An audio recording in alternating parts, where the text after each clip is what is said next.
दोस्तों आज का वीडियो बहुत बहुत बहुत ज़्यादा इंपॉर्टेंट है। क्यों हर वीडियो में बोलता हूँ, लेकिन आज का बहुत ज़्यादा इंपॉर्टेंट है क्योंकि आज आपको मैं लाइव साइट पे ले जाऊँगा। वहाँ पे ऐसी चीज़ें आपको बताने वाला हूँ जो हर एक सिविल इंजीनियर को, हर एक स्टूडेंट को या भले एक्सपीरियंस सिविल इंजीनियर है उसको आना चाहिए। और जब आप लाइव देखोगे उस चीज़ को तो आपको गारंटी वो चीज़ समझ आ जाएगी क्या है क्या नहीं। एक मतलब आज काफ़ी टॉपिक क्लियर होने वाले, काफ़ी चीज़ें आपको पहले 5-6 टॉपिक में लाइव साइट पे ले जाऊंगा। फिर एक टॉपिक ऐसा है कि ग्राउटिंग का टॉपिक है, कौन सा केमिकल से ग्राउटिंग करनी चाहिए और ग्राउटिंग करते क्यों है वो है। फिर एक बहुत इंपॉर्टेंट चीज़ है कि आपको जॉब नहीं मिल रही है तो क्यों नहीं मिल रही है, वो रिज्यूम की वजह से। तो आपका एक अच्छा रिज्यूम कैसा होना चाहिए, क्या क्या रिज्यूम में होनी चाहिए चीज़ें, वो सब चीज़ें होनी चाहिए। एक फुल इंटर्नशिप वीडियो है, फुल प्रैक्टिकल वीडियो है सिविल इंजीनियर्स के लिए। अगर आप पूरी देखोगे तो आप काफ़ी चीज़ें इसमें से सीख के जाने वाले हो। तो कंप्लीट वीडियो देखो, लेकिन उससे पहले प्लीज़ चैनल को सब्सक्राइब कर लो। वो लाल बटन जो सब्सक्राइब का दिख रहा है वो दबा दो, बेल आइकन दबा दो, क्योंकि जब भी मैं वीडियो डालूंगा सबसे पहले आपके तक पहुंचेगी और आप देखोगे, शेयर करोगे, सीखोगे। तो शुरू करते हैं आज का वीडियो। मैं ऐसी 5 टर्म्स आपको बताने वाला हूँ जो सिविल इंजीनियरिंग की लाइन में काफ़ी ज़्यादा इंपॉर्टेंट है। उन्हीं पे मैं बात करूँगा, प्रैक्टिकली आपको दिखाऊँगा कि क्या होती हैं वो। तो मैं टॉपिक क्लियर कर दूँ। सबसे पहले हमारे रहेगा लैप लेंथ के बारे में बात करूँगा, डेवलपमेंट लेंथ, एंकरेज लेंथ हम जिसे बोलते हैं उसके बारे में मैं बात करूँगा, क्रैंक बार या बेंट अप बार जिसे हम बोलते हैं उसके बारे में मैं बात करूँगा, जॉगल जो होती है उसके बारे में मैं बात करूँगा, और 1 वे और 2 वे स्लैब जो होती है उसके बारे में मैं इस वीडियो में बात करने वाला हूँ। लैप लेंथ से स्टार्ट करेंगे कि लैप लेंथ होती क्या है। देखो, हमारा कोई भी बार आता है, अगर हम कॉलम में प्रोवाइड कर रहे हैं, स्लैब में प्रोवाइड कर रहे हैं, वो कंटिन्यू स्टैंडर्ड लेंथ अगर मैं बात करूँ 12 मीटर का बार वो होता है। तो किसी भी बार को हम 12 मीटर के बाद हमें एक्सटेंशन तो करना पड़ता है, क्योंकि हमारे कंटिन्यूस बीम होते हैं, कंटिन्यूस स्लैब होती है। तो आगे तो 12 मीटर के बाद हमें उसको जोड़ना तो पड़ेगा अगले बार को। तो 3 प्रोसेस उसके रहते हैं। लैप लेंथ होता है जहाँ कपलर यूज़ करते हैं, जहाँ हम बेल्डिंग करते हैं। तो इन तीनों में से बेस्ट कौन सा रहता है, जहाँ कपलर या लैप लेंथ। तो हम लैप लेंथ की बात करें तो जो हमारी लैपिंग हम करते हैं वो 50D के हिसाब से हमारी रहेगी। 50D क्या हो गया, 10 mm का बार है तो 50 × 10 500 mm हमें लैप वो प्रोवाइड करना होता है। और जब भी हम लैब प्रोवाइड करते हैं, एक चीज़ आपको हमेशा ध्यान देनी है, लैब प्रोवाइड करते वो जो आपका लैब रहेगा वो स्टैगर्ड होना चाहिए, मतलब सरिया आगे पीछे होना चाहिए। ये नहीं कि एक ही जगह पे लैब हम डालेंगे। अगर एक ही जगह पे हम लैब डालते हैं तो फेलियर के चांसेस काफ़ी ज़्यादा बढ़ जाते हैं। मतलब अगर लोड पड़ेगा तो एक जगह अगर लैब होगा, एक जगह अगर किसी चीज़ का भी जॉइंट होता है तो वहाँ से वो चीज़ टूट जाती है या फेल हो जाती है। तो कभी भी आपको लैब प्रोवाइड करना है तो वो आपको अल्टरनेट स्टैगर्ड प्रोवाइड करना है, जिग जैग प्रोवाइड करना है, और उसमें आपको 50D के हिसाब से आपका लैब पूरा होना चाहिए। 50 मतलब कांस्टेंट वैल्यू, जिस डाया का भी सरिया यूज़ करोगे वो 50 × डाया कर देना है। अगर 10 mm का है तो 500, अगर आपका 16 mm का है तो 800, अगर 20 mm का सरिया तो 50 × 20 1000 mm, अगर 12 mm का 25 mm का सरिया तो 50 × 25 1250 mm हमारा हो गया। ऐसे ऐसे ही करते हैं, हम लैब प्रोवाइड करते हैं। और 32 mm से जो ऊपर सरिया होता है उसमें लैप अलाउड नहीं होता है। लैप अलाउड इसलिए भी नहीं होता है कि वो प्रॉपर हो भी नहीं पाता है, और अगर वो लैप करेंगे भी वो कॉस्टली भी पड़ता है, और उसमें जॉगल मारेंगे तो वो प्रॉपर लोड डिस्ट्रीब्यूट नहीं कर पाएगा। ठीक है, ये चीज़ क्लियर कर देना, क्योंकि 32 डाया के बाद हम क्या करते हैं, या तो कपलर प्रोवाइड करते हैं जहाँ हम बेल्डिंग उसमें प्रोवाइड करते हैं, और बेल्डिंग भी हमें गैस बेल्डिंग उसमें प्रोवाइड करनी होती है। ये हमारा लैब का टॉपिक क्लियर हो गया। अगला हमारा टॉपिक है डेवलपमेंट लेंथ। तो डेवलपमेंट लेंथ क्या होती है, एंकरेज लेंथ होती है एक, जो हम बीम में प्रोवाइड करते हैं, कॉलम में प्रोवाइड करते हैं। तो हमें किस हिसाब से वो प्रोवाइड करनी होती है, वो भी हमारी रहती है 50 to 60D हिसाब से हमारी रहती है। कई जगह आपको देखेगा कि 50D होगी। एल जो हम मारते हैं बीम में वो हमारी डेवलपमेंट लेंथ होती है। वो किस लिए प्रोवाइड की जाती है, एंकरेज के लिए, कि अगर बाई चांस फ्यूचर में जब बेंडिंग मूवमेंट मैक्सिमम हो जाए, मतलब लोड पड़ेगा बीम के बीच में, तो वो चीज़ खींचेगी नीचे का। अगर सिंपली सपोर्टेड बीम है हमारा, ऊपर हमारा कंप्रेशन जोन है, नीचे टेंशन जोन है, तो जैसे लोड पड़ेगा नीचे का जो सरिया होगा वो खींचेगा, टेंसाइल लेगा, मतलब टेंशन आएगी उसमें, और ऊपर के सरिये में कंप्रेशन आएगी। दोनों केसेस में सरिया क्या होता है, जंक्शन से भागने की कोशिश करता है।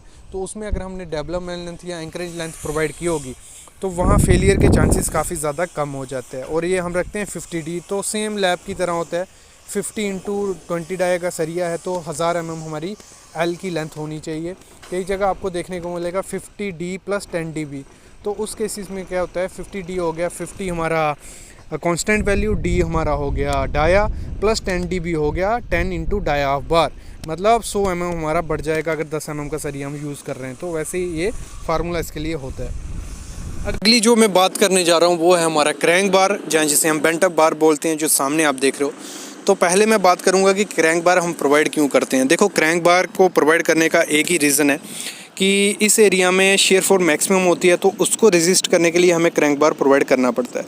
इंडिया के जो वर्किंग स्टैंडर्ड है उसमें अल्टरनेट बेंट अप आपको स्लैब में देखने को मिलेगा, और इससे क्या होता है, आप पूरे में भी बेंट अप प्रोवाइड कर सकते हो, लेकिन उससे कॉस्ट इंक्रीज़ होगी, सरिया थोड़ा ज़्यादा लगेगा, इसलिए हम अल्टरनेट रखते हैं, उससे भी हमारा काम चल जाता है।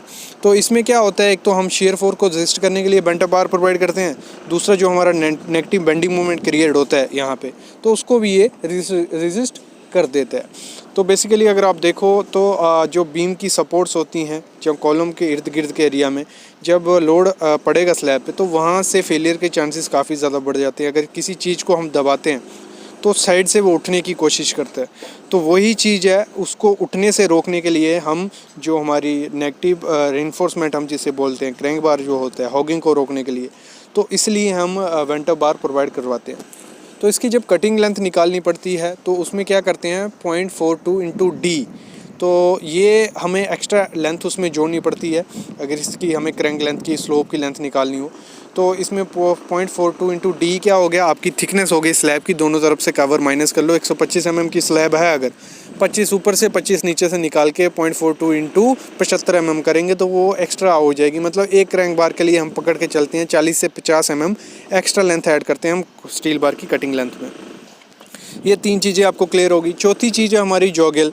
जॉगल क्या होती है, जैसे मैंने लैपिंग की बात की, तो जो हमारा 12 mm से ऊपर सरिया होता है तो उसमें आपको जॉगल प्रोवाइड करनी पड़ती है। क्यों प्रोवाइड करनी पड़ती है, क्योंकि जो हमारा जॉगल आप सामने देख रहे हो, जॉगल ये चीज़ होती है, एक बैंड प्रोवाइड किया होता है कि ऊपर के सरिया का लोड डायरेक्टली ट्रांसफ़र हो जाए नीचे के बार में, तो इसलिए हम जॉगल प्रोवाइड करते हैं। इसकी 1:6 हम रखते हैं, मतलब ऐसे आपका जो बेंड होगा वो 60 mm रहेगा, और जो हमारा वर्टिकल एरिया होगा वो हमारा 6 गुना ज़्यादा होगा हॉरिजेंटल से। हॉरिजेंटल अगर हमारा 1 है, मतलब 10 mm है, तो हाइट उसकी 60 mm आपकी होगी, तो 1:6 की हम उसे स्लोप प्रोवाइड करते हैं। ये चीज़ आपको ध्यान रखनी है जॉगल प्रोवाइड करते हुए। और जॉगल आपकी इस तरह होनी चाहिए कि जब आप लैब करो तो बीच में उसमें लैब नहीं बचना चाहिए। तो जॉगल का आपको कंसेप्ट क्लियर हो गया। तो ये आपका 12 से ऊपर का जो सरिया होता है उसमें हमें जॉगल प्रोवाइड करनी पड़ती है। अगर बीम में हम जॉगल प्रोवाइड नहीं करें तो चलेगा, लेकिन कॉलम में आपको मस्ट जॉगल प्रोवाइड करनी ही करनी है। अगला जो टॉपिक है हमारा वो 1 वे 2 वे स्लैब है। उसका थ्योरेटिकल तो आप सबको पता ही होगा, लेकिन अगर हम ऐसे थोड़ा मैं यूनिक वे से आपको समझाऊं, देखो हमारे चारों तरफ बीम है, अगर एक स्लैब है हमारी सामने जैसे आप देख रहे हो चारों तरफ बीम है, तो अगर हम दो तरफ क्रैंक टूट रहे हैं, मतलब वो उसका लोड जो डिस्ट्रीब्यूट हो रहा है, जो मैक्सिमम शेयर फोर्स आ रहा है वो दोनों तरफ उसका होगा। लेकिन अगर हमारे चारों तरफ क्रैंक टूट रहे हैं, बीम के चारों तरफ क्रैंक आ रहा है, तो उसका लोड जो डिस्ट्रीब्यूट हो रहा है वो चारों बीम पे जा रहा है। तो उस केस में क्या होता है, उसे हम 2 वे स्लैब बोलते हैं कि वो लोड जो होगा वो चारों बीम पे जाएगा, बीम के थ्रू कॉलम पे जाएगा। लेकिन 1 वे स्लैब में हमारा क्या होता है, उसमें हमारा जो जोन होता है, जो दो तरफ उसका लोड डिस्ट्रीब्यूट होगा, मतलब उसमें हमारा जो छोटा पार्ट होगा उसमें हमारा लोड जा रहा है, मेन बार उस छोटे पार्ट में पड़ेगा और बड़े पार्ट में हमारा डिस्ट्रीब्यूशन बार पड़ेगा, तो लोड दो जगह हमारा डिस्ट्रीब्यूट होगा। ये बेसिक मैं आपको बता रहा हूँ, ऐसे थ्योरेटिकल तो इस पर काफ़ी चीज़ें हैं, L/B का रेशो <2 या बड़ा उससे 2 से, तो वो चीज़ मैं इसमें क्लियर नहीं करूँगा, वो वीडियो में बना चुका हूँ 1 वे 2 वे स्लैब की। तो ये हो गया क्लियर आपको कि साइड पे हमने देख लिया। अब दूसरी साइड पे चलते हैं जहाँ पे हम ग्राउटिंग का काम करवा रहे हैं, वो भी आप देखो सीखो, काफ़ी ज़्यादा इंपॉर्टेंट चीज़ है। और जिन्होंने सब्सक्राइब नहीं किया अभी तक, वो लाल बटन दिख रहा है, अभी भी सब्सक्राइब कर लो। बताऊंगा कि डॉवल्स क्या होते हैं और हम ग्राउटिंग कैसे करते हैं, और एक अच्छा केमिकल भी आपको बताऊंगा जिससे आप ग्राउटिंग करोगे तो काफ़ी अच्छा वो रिजल्ट भी देता है। तो सबसे पहले मैं बता दूं, डॉवल्स जो होते हैं, आपने जो देखा होगा कि हमारा जो सरफेस होता है, अगर स्लैब है या बीम है, तो फ्यूचर में कभी एक्सटेंशन करने को आता है। जैसे ये सामने आप देख रहे हो, ये लिफ्ट है, इसमें एक स्लैब की जानी है, तो ये फ्यूचर में स्लैब की जा रही है, तो उसका जो स्टील था, जो बीम का स्टील या स्लैब का स्टील, तो वो वहाँ प्रेजेंट नहीं था। तो उसको नया मतलब ग्राउट करने के लिए, नया सरिया लाने के लिए हम क्या करते हैं, ग्राउटिंग प्रोसेस करते हैं, डॉवल निकालते हैं। तो यहाँ पहले होल किया जाएगा, फिर उसमें जो भी मेंशन डाया का स्टील है वो वहाँ पे ग्राउट कर दिया जाएगा आगे बीम के लिए। ऐसे ही प्रोसेस किया जाता है। इसमें मेन ध्यान क्या रखना होता है कि आपको जो होल वो प्रॉपर होना चाहिए, जो डॉबल आप सरिया डाल रहे हो उससे डाया का आपका होल होना चाहिए। फिर ग्राउटिंग के लिए अगर मैं केमिकल की बात करूँ तो आप सामने देख रहे हो फिशर केमिकल FISEM, जो 585 ऐसे है, इसका मतलब ये कोड है। तो ये काफ़ी अच्छा फीचर है। सिक्का का भी आता है, बाकी हिल्टी का भी आता है, तो काफ़ी केमिकल्स आते हैं जो यूज़ किए जाते हैं। लेकिन फिशर का है, ये कॉस्टली है थोड़ा, एक ट्यूब आपको ये 5000 की पड़ेगी। और इसके मतलब स्ट्रेंथ के हिसाब से पड़ता है, कुछ 4500 की भी मिलती हैं, कुछ 5000 की भी स्ट्रेंथ पे होता है। 500 वाली सस्ती रहती है। तो इसकी हेल्प से हम क्या करते हैं, जो सरिया आप सामने देख रहे हो उसको हमने यहाँ ग्राउंड किया। ये बीम का स्टील है। तो ये आपको आइडिया लग गया होगा कि डॉबल्स क्या होते हैं। जहाँ मतलब जहाँ फ्यूचर में कोई एक्सटेंशन करना हो, वहाँ स्टील प्रेजेंट नहीं हो, वहाँ हम डॉवल्स निकालते हैं। जहाँ आप डॉवल्स उनको बोल सकते हो कि हम सरिया, देखा होगा आपने, स्लैब कोई रूम 2 रूम बनाता है और सरिया आगे निकला रहता है, वो बाद में उधर फ्यूचर में कंस्ट्रक्शन करनी होती है, तो उससे भी हम डॉवल्स बोलते हैं। ये डॉवल्स जो किए, ये ग्राउट किए गए हैं, ग्राउटिंग प्रोसेस से किए गए हैं। तो ये आई होप आपको समझ लग गया होगा कि डॉवल्स क्या होते हैं और हम उसको ग्राउट कैसे करते हैं। अगर कोई भी कंक्रीट सरफेस है, हमें वहाँ से स्टील निकालना हो, तो प्रॉपर बेस्ट तरीका क्या है, ऐसे ही होल करके केमिकल डाल के उसमें सरिया ग्राउट कर दो। चलो ये भी क्लियर हो गया। अब ये रिज्यूम की बारी है, जॉब लेनी है तो ये रिज्यूम वाली वीडियो देख लेना, क्योंकि रिज्यूम का सैंपल भी दिखाऊंगा कि कैसे कैसे हमें रिज्यूम में क्या क्या चीज़ें डालनी होती हैं कि आप जॉब पे अप्लाई करो तो आपको जॉब भी मिल जाए, और क्या क्या चीज़ें आपको इंटरव्यू में पूछी जा सकती हैं, और क्या क्या रिज्यूम पे आपको डालनी है, क्या स्किल्स डालनी है, और कैसा मतलब आपका रिज्यूम होना चाहिए कि आपकी जॉब की गारंटी हो जाए रिज्यूम को देख के ही। क्योंकि सब चीज़ें रिज्यूम पे होती है। जो भी पहली चीज़ इंटरव्यूअर के पास पहुंचती है वो आपका रिज्यूम होता है। तो कैसा आपका रिज्यूम होना चाहिए, उसी पे आज हम बात करेंगे। तो उसका मैं थोड़ा आपको सैंपल भी दिखाऊंगा कि कैसा रिज्यूम होना चाहिए आप। तो आपके लिए एक रिज्यूम का सैंपल बनाया है CV का। तो जैसे सामने आप देख रहे हो, सबसे पहले आपका हेडलाइन पे ऊपर नाम होना चाहिए, जो भी आपका नाम है, उसके साथ आपका फ़ोटोग्राफ आपका CV पे अटैच होना चाहिए।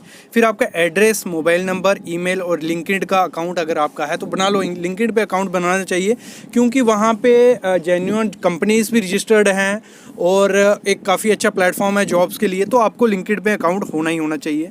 फिर अगली चीज़ जो मेन रहती है वो है करियर ऑब्जेक्टिव। आपको कभी भी करियर ऑब्जेक्टिव जो कॉपी पेस्ट वाला काम कभी नहीं करना है। सिंपल सा करियर ऑब्जेक्टिव रखना है कि जो मेरी स्किल्स हैं, जो मेरे पास टेक्निकल नॉलेज है, वो मैं अच्छे से एग्जीक्यूट करके आपकी कंपनी को ग्रोथ तक ले जा सकता हूँ, कि हम दोनों मतलब मैं भी ग्रो करूँ, मेरे साथ मेरी कंपनी भी ग्रो करे। तो इससे मतलब एक पॉजिटिव वाइब्स आनी चाहिए कंपनी को कि नहीं, जो हम एम्प्लॉय ले रहे हैं, ये नहीं है ना कि 6 महीने बाद छोड़ के चला जाए। ऐसा एम्प्लॉय उनको कभी नहीं चाहिए, क्योंकि एम्प्लॉय उनको ऐसा चाहिए जो कंपनी के बारे में सोचे, एज ए फैमिली वर्क करे, एज ए फैमिली ग्रो करे कंपनी में। ऐसा एम्प्लॉय हमेशा कंपनी ढूंढती है। तो आपको, आप अगर चाहो तो करियर ऑब्जेक्टिव यही डाल सकते हो, जैसे ऊपर लिखा है कि जो मैं अपनी स्किल्स है वो यूटिलाइज करूँगा, जो और मेरी जो ग्रोथ होगी, मेरी ग्रोथ हो एज वेल मेरी ऑर्गेनाइजेशन जिस कंपनी में मैं काम कर रहा हूँ उसकी भी साथ साथ में ग्रोथ होती जाए। ये होगी पहली चीज़ आपको ध्यान देनी है। दूसरी, एकेडमिक रिकॉर्ड आपका जो रहेगा, अगर आपने BTech की है, डिप्लोमा की है, किस यूनिवर्सिटी से की है, कहाँ पास आउट हो, वो आपको डालना है। आपकी जो हायर एजुकेशन और उससे लोएस्ट, मतलब ज़्यादा डालने की ज़रूरत नहीं है, 8th 10th जो भी, वो ज़्यादा कुछ नहीं डालना है। क्योंकि अगर आप फ्रेशर हो तो आप डाल सकते हो काफ़ी, जो भी आपकी पुरानी क्वालिफिकेशन है। अगर आप एक्सपीरियंस हो 6 मंथ 1 साल, तो मेनली आपने फोकस क्या करना है, एक्सपीरियंस पे। कंपनी को क्या चाहिए, काम पर प्रैक्टिकल वर्क चाहिए। तो आपको देखो सामने देख रहे हो, जैसे इधर डाला है प्रोफेशनल एक्सपीरियंस आपको डालना है। जो प्रोजेक्ट का नाम रहेगा, जो भी प्रोजेक्ट आपने किया, जहाँ propose school complex in phase 2 और 3 ये कंप्लीट हुआ प्रोजेक्ट, टेंडर की वैल्यू डालनी है, कितने करोड़ का प्रोजेक्ट था, कितने लाख का प्रोजेक्ट था, उसमें आपने क्या क्या वर्क किया, क्या क्या काम रहा, वो सब चीज़ें आप में उसमें फिलअप करनी है। प्रोजेक्ट की पूरी डिटेल देनी है। ये एक चीज़ है, एज ए फ्रेशर्स आप ये मेंशन क्या कर सकते हो, यहाँ पे आप इधर मेंशन कर सकते हो अपना जो प्रोजेक्ट रहेगा, जहाँ आपने जो ट्रेनिंग की है, सर्वे कैंप लगे हैं, वो चीज़ें आप यहाँ मेंशन कर सकते हो।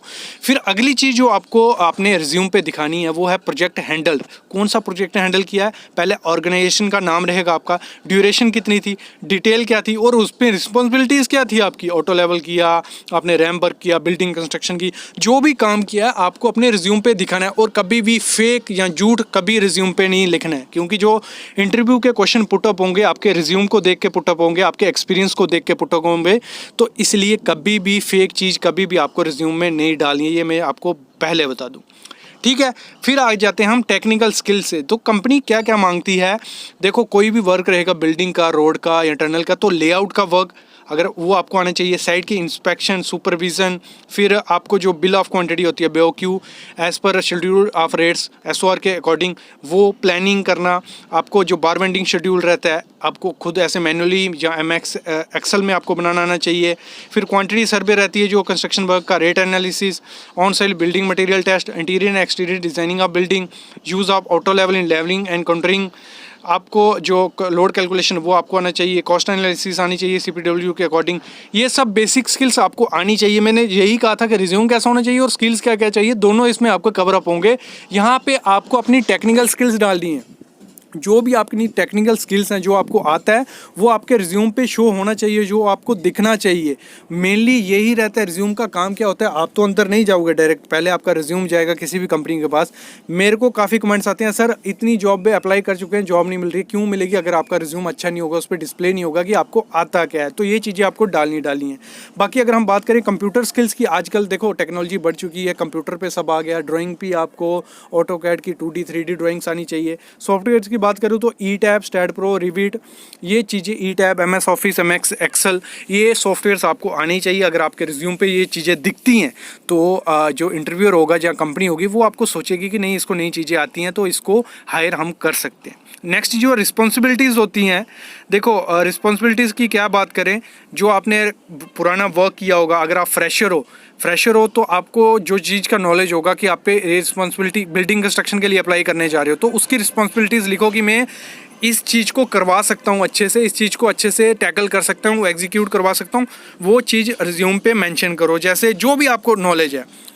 उसके बाद अगर मैं बात करूँ फेक की, जैसे मैंने बात करा फेक स्किल्स, फेक कुछ भी आपको रिज्यूम पे नहीं डालना है, क्योंकि आप सेलेक्ट तो हो जाओगे, मेरिट में आ जाओगे, फिर उसके बाद जब आपका इंटरव्यू होगा, जब उसमें क्वेश्चन पुट अप होंगे तो आप एक फेक पर्सन दिखोगे इस इंटरव्यू में, तो आपको कंपनी कभी हायर नहीं करेगी। तो आपको हमेशा अच्छी चीज़ें और जो जेन्युइन चीज़ें हैं वही आपको अपने रिज्यूम में दिखानी है, हमेशा ये चीज़ ध्यान रखना।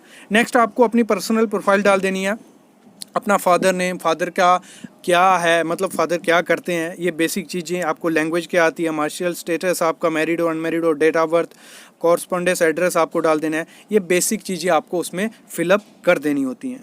तो यही है चीज़ें, थोड़ी चीज़ें आपको CV पे बनाते टाइम ध्यान रखनी है कि आपका नॉलेज उसमें दिखना चाहिए, आपकी स्किल्स उसमें दिखनी चाहिए, आपने प्रोजेक्ट क्या किया, आपने उसमें वर्क क्या किया है, और बेसिक डिटेल आपको इसमें उतना ही डालना होता है और ज़्यादा कुछ भी आपको रिज्यूम में नहीं मेंशन करना है। तो आई होप आपको आइडिया लग गया होगा कि आपका अच्छा रिज्यूम कैसे बन सकता है और क्या क्या चीज़ें आपको कैसे दिखानी है। इसके रिलेटेड कोई भी क्वेश्चन रहता है आप कमेंट करना, मैं उसका ज़रूर रिप्लाई करूंगा।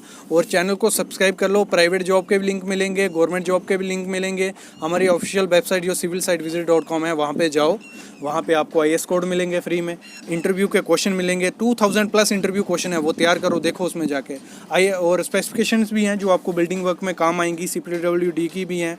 तो काफ़ी चीज़ें हैं वेबसाइट पे, आप वहाँ पे जाके विजिट करो, चैनल को सब्सक्राइब और बेल आइकन ज़रूर दबा लो। Thank you guys.